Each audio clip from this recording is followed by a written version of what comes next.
السلام علیکم ورحمۃ اللہ وبرکاتہ۔ تو بچوں، آج جو میں آپ کو کہانی بتانے جا رہی ہوں وہ صبر کا امتحان ہے۔ اللہ جس بندے کا چاہتا ہے ذریعہ نجات پیدا کر دیتا ہے۔ ایک عورت کو اللہ نے صبر کے میدان میں آزمایا۔ اسے ہر سال اولاد نرینہ ملتی جسے اللہ چند ماہ بعد واپس لے لیتا۔ اس عورت کو اللہ نے 20 بیٹے دیے جن میں سے ایک بھی زندہ نہ بچا۔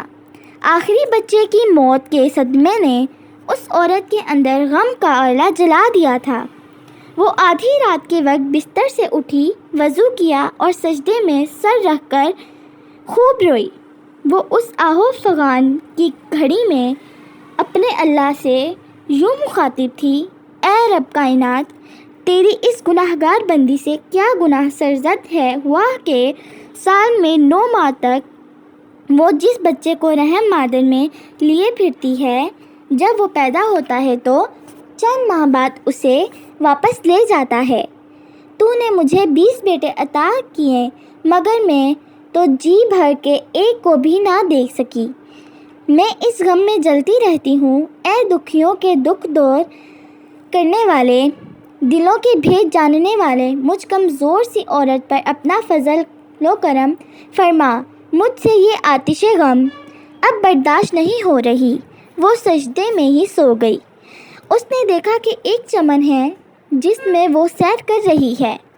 پھر اس کی نظر ایک سونے چاندی کے تعمیر شدہ محل پر پڑی۔ اس محل پر اس کا نام لکھا ہوا تھا۔ وہ محل کے اندر داخل ہو گئی جہاں ہر طرح کی نعمتیں موجود تھیں۔ پھر اسے اس کے کھوئے ہوئے سارے بیٹے مل گئے۔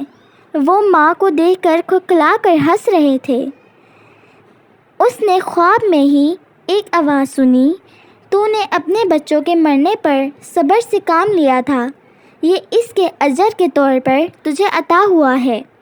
اس عورت کی آنکھ کھل گئی۔ اس کی آنکھوں میں آنسو تھے۔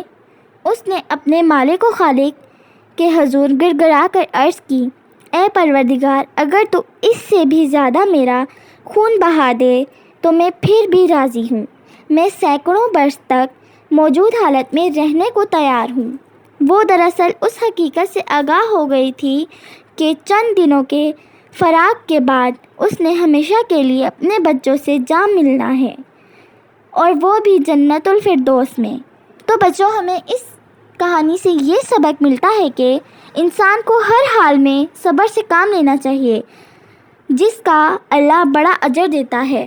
تو بچوں، آج کے لیے اتنا ہی۔ اللہ حافظ۔